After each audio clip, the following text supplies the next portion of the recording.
On January 7, 1948, 25-year-old Captain Thomas F. Mantell, a Kentucky Air National Guard pilot, tragically lost his life when the P-51 Mustang fighter plane he was piloting crashed near Franklin, Kentucky, United States. Mantell was sent in pursuit of an unidentified flying object, UFO. Despite suggestions to level his altitude, Mantell pursued the object in a steep climb. Tragically, he lost consciousness at a high altitude due to a lack of oxygen, causing his plane to spiral downward and crash. This incident remains one of the most publicized early UFO reports in history. At 13:15 on the 7th of January 1948, Godman Army Airfield at Fort Knox, Kentucky, received a call from the Kentucky Highway Patrol of reports of an unusual aerial object near Maysville, which could not be immediately identified.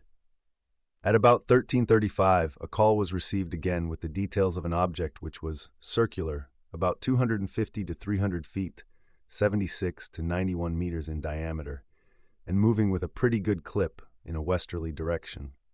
Saucer historians have credited him with saying, "It looks metallic and it's tremendous in size." The grifter, Curtis Peebles, made claims that the flying saucer was a Soviet missile or was an alien spacecraft that shot down Mantell's fighter when it got too close. Captain Mantell's body was found riddled with bullets, or the body was missing. The plane had completely disintegrated in the air, and the wreckage was radioactive. Not a single one of these claims were substantiated, they were just lies, made to sell his books. What Mantell was chasing was a skyhook. Skyhook balloons were high-altitude balloons developed by Otto C. Winzen and General Mills, Inc.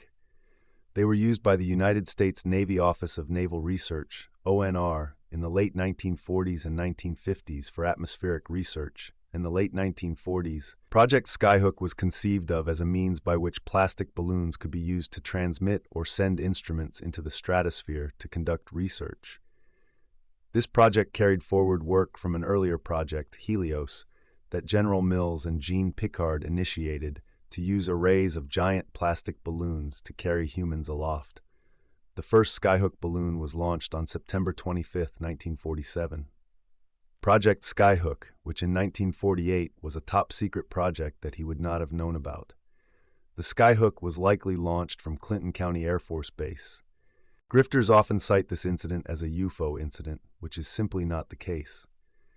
Mantell's tragic death was a case of misidentification of a then top-secret project.